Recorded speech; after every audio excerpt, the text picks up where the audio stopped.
Nous sommes donc encore dans les ailes de notre colombe. Et aujourd'hui, nous sommes dans le numéro 7, les plumes de la main ici. Hein. Nous avons commencé par la main et nous allons terminer par la main. Le sacrement du mariage.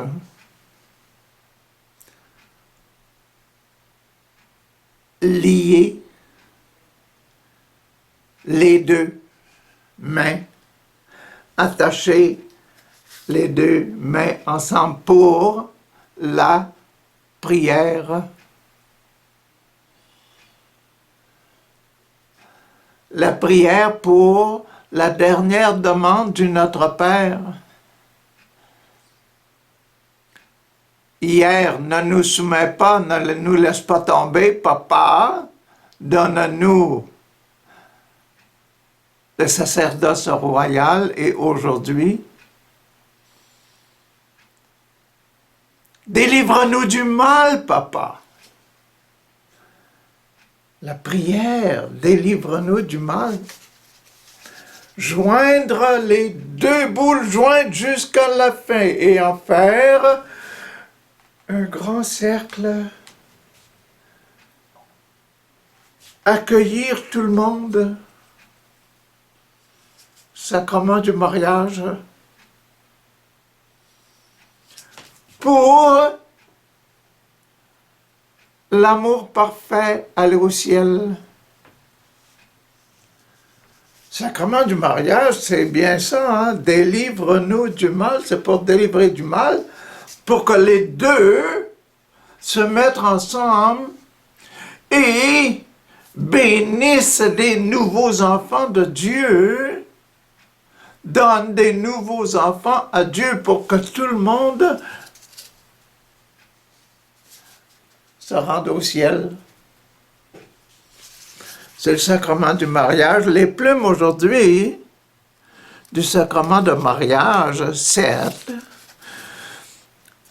chapitre 6, 60 à 71. Chapitre 6, 60 à 71 dans l'évangile de Jean, les ailes de l'aigle.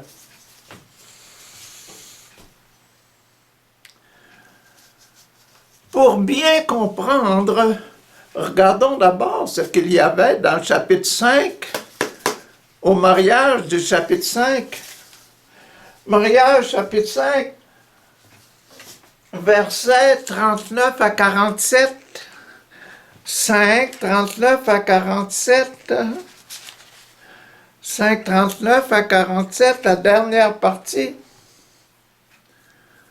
Nous avons vu ça. Vous étudiez les Écritures parce que vous pensez trouver dans les Écritures la vie éternelle. Donc vous savez c'est quoi être délivré du mal. Délivré du mal, avoir la vie éternellement. Posséder la vie éternellement. Et Jésus nous a dit, je vous donne le pain pour vous donner la vie.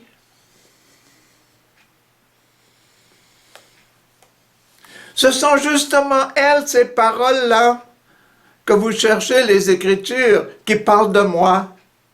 Pourtant, vous ne voulez pas venir à moi pour avoir la vraie vie. Pourtant, vous ne voulez pas. Ah, c'est ça.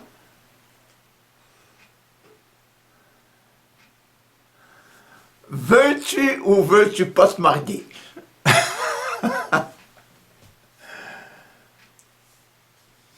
Vous voulez pas m'écouter. C'est le gros problème du chapitre 5 et c'est le gros problème du chapitre 6. Je n'ai pas besoin de vous lire le reste du chapitre 5, parce que vous savez que c'est le gros problème. Veux-tu ou ben tu veux pas? Quand vous rencontrez une jeune fille, veux-tu te marier avec moi? Ben tu veux pas. Je te le demande devant ton papa et ta maman.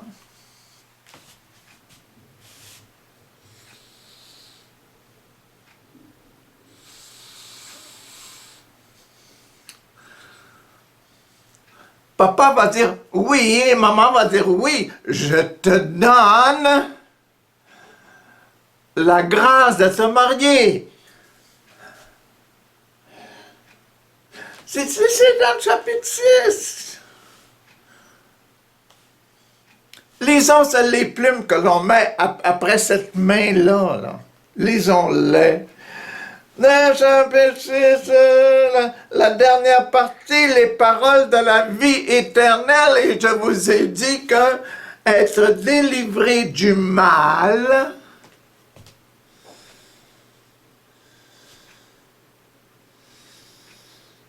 c'est la chose la plus importante pour le sacrement de mariage. Et une des grandes difficultés, c'est veux-tu ou veux-tu pas? Mais quand tu dis oui, je veux le mariage, il y a une autre raison, il y a une autre chose qui existe. Et c'est quoi? Vas-tu rester fidèle jusqu'à la mort pour que, à la mort, on s'en aille au ciel tous les deux, pour que, à la mort, on s'en aille au ciel et on aura assuré que nos enfants seront des enfants de Dieu et auront la vie éternelle. La fidélité.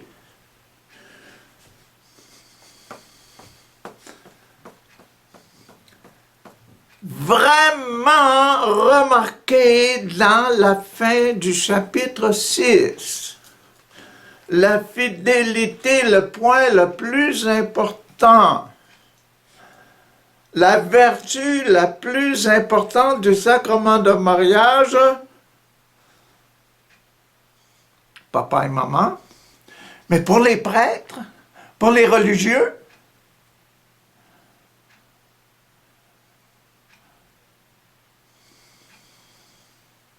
pour les infirmiers et infirmières, pour les professeurs, les instituteurs, les chefs de groupe, croient que ce sont mes enfants, les enfants de Dieu, les enfants que je mène à Dieu, et être fidèle à ça.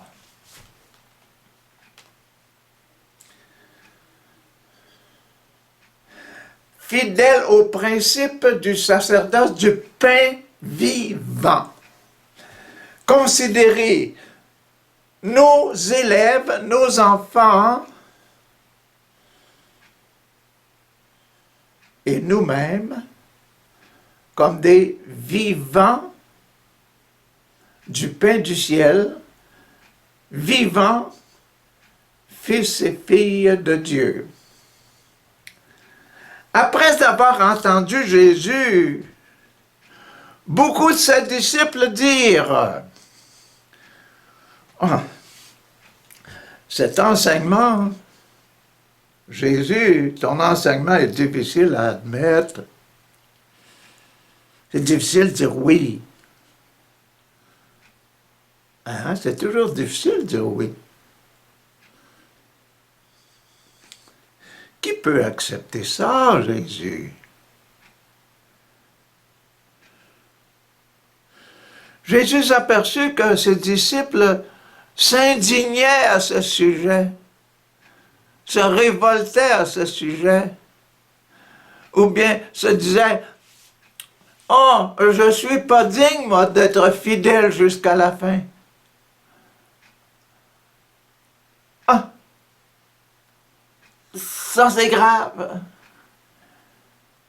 Je pense que je ne serai pas capable de rester fidèle jusqu'à la fin. Jésus s'aperçut que ses disciples s'indignaient à ce sujet de sorte qu'il leur dit, « Cela vous choque, ça vous choque, ça te choque. Ça te cause un problème. Ça te fait un gros problème, ça. Qu'arrivera-t-il alors si vous voyez le Fils de l'homme monter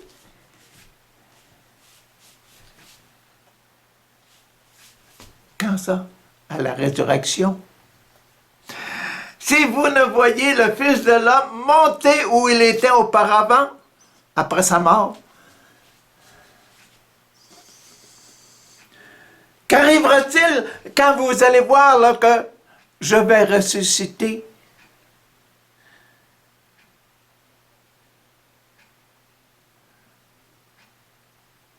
Délivrez-nous du mal, papa, délivre-moi du mal.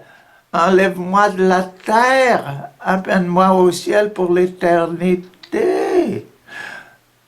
Moi, je pense que vous ne l'avez jamais compris comme ça. Je pense que vous ne l'avez jamais saisi comme ça. Et c'est ça qu'il dit.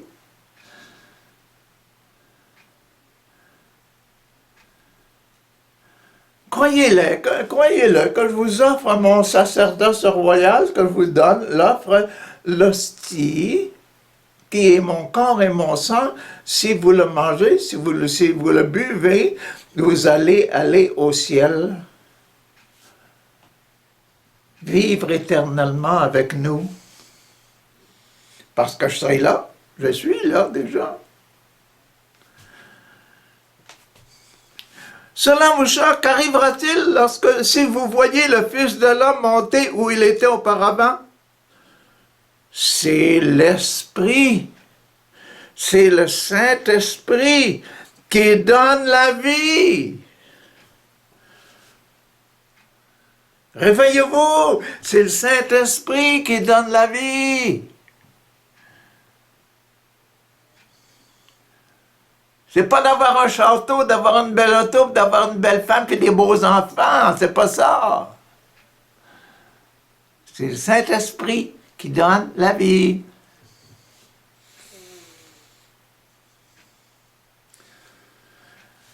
C'est pas d'avoir des enfants qui vous aiment, c'est d'avoir des enfants qui aiment Dieu parce que vous êtes plein de l'Esprit et vous allez vivre éternellement. C'est ça qui vous rendra heureux lors de votre mort. C'est l'Esprit qui donne la vie. La chair ne sert de rien. La chair vous sert simplement pour en arriver à ce gracieux, merveilleux moment d'aller rempli de la pureté de conscience, rempli de la grâce de Papa, que vous allez au ciel.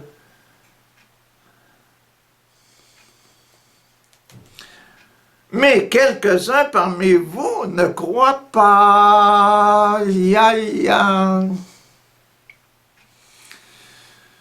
Car Jésus savait depuis le commencement qui étaient ceux qui ne croyaient pas et qui était celui qui devait le trahir.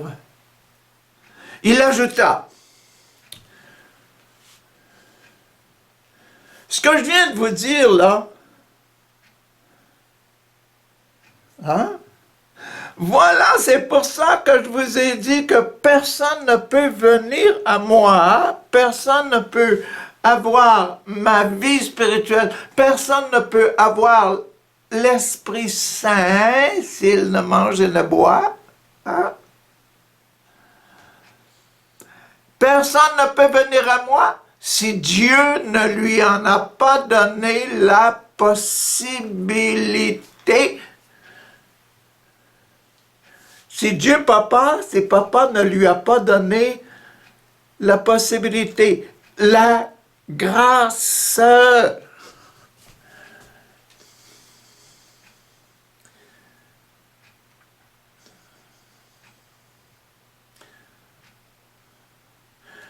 Papa donne la grâce, donne la possibilité.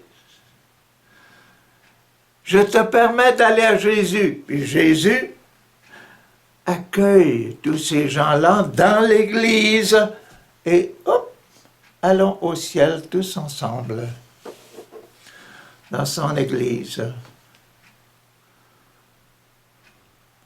Papa a un grand cœur, il accueille tout le monde. Il donne la possibilité à tout le monde. Dès lors, à ce moment-là, beaucoup de ses disciples se retirèrent et n'allèrent plus avec lui.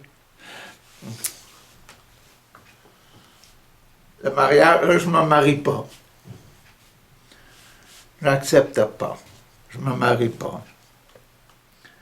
Jésus dit alors aux 12 disciples, il dit aux 12, ceux qu'il a choisis là, j'ai dit, vous, voulez-vous partir, vous aussi?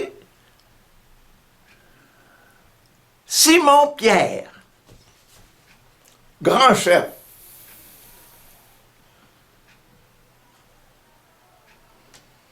lui répondit, Seigneur, à qui irions-nous?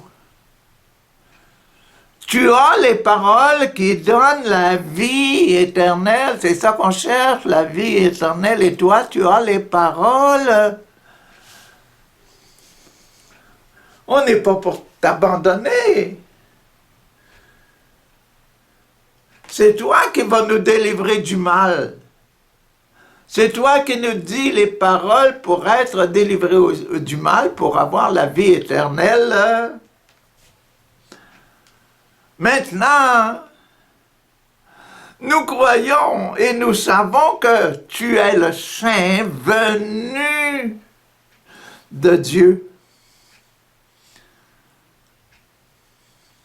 Tu es comme les miettes de pain là, qui sont dans les paniers. Jésus leur répondit, ne vous ai-je pas choisi? 1, 2, 3, 4, 5, 6, 7, 8, 9, 10, 11, 12. Je vous ai choisi. Je vous ai choisi, mais c'est quoi ça? C'est pour le sacerdoce royal, le sacrement de l'Église. Pour celui qui donne le sacrement. Pas celui qui participe nécessairement, pas celui qui va, il va faire participer un tas de monde. Comme moi, hein? Je suis celui qui a multiplié les pains et les poissons. Et c'est vous autres maintenant qui allez multiplier le pain. Qui allez multiplier le pouvoir de l'Esprit Saint. Maintenant, nous croyons et nous savons que tu es le Saint venu de Dieu. Jésus leur répondit, ne vous ai-je pas choisi tous les 12? Et pourtant, l'un de vous est un diable.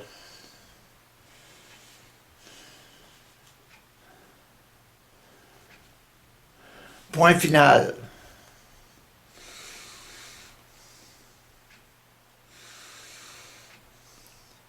Il y en a un parmi vous des 12 là, qui a dit « Non, je ne me marie pas.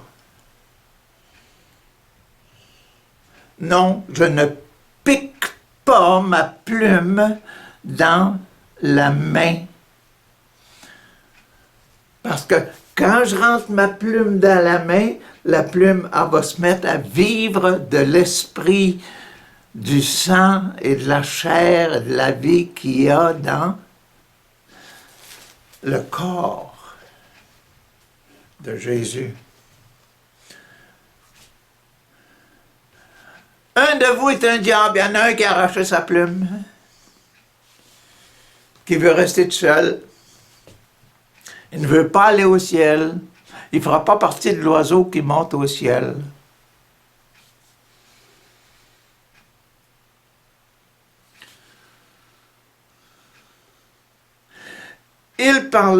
Jésus parlait de Judas, fils de Simon Iscariote. Car Judas, quoiqu'il fût un des 12 disciples, allait le trahir.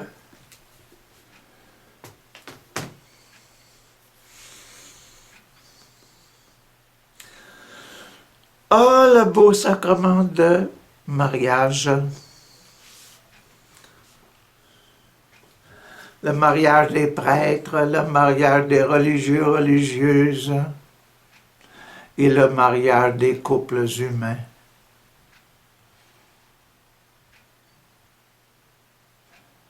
Mais le mariage en tant que spiritualité comprend les prêtres, les religieux et tous les leaders. Les parents aussi, parce qu'en se mariant, ils veulent multiplier les enfants de Dieu.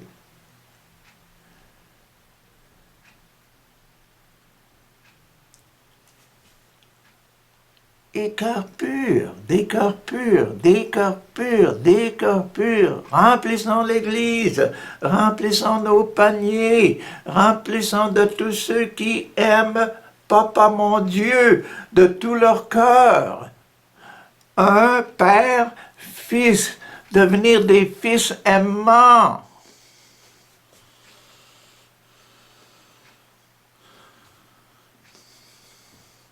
Et avec cette grâce du baptême, joignons la grâce du Saint-Esprit de l'Eucharistie, qui fait du sacrement de mariage, baptême, mariage,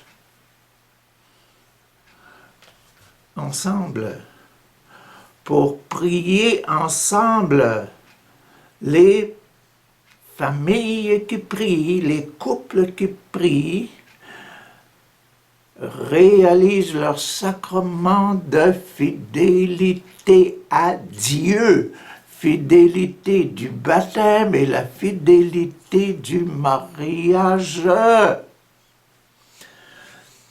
Et en joignant les deux, le baptême et le mariage, on joint les ailes au complet, tous les sacrements. Et c'est ça qui fait notre vie humaine.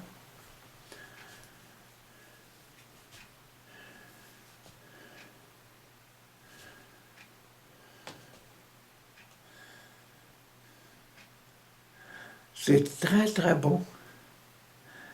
Et Jésus nous donne les ailes pour monter au ciel. Disparaissez pas, là, on est encore là demain.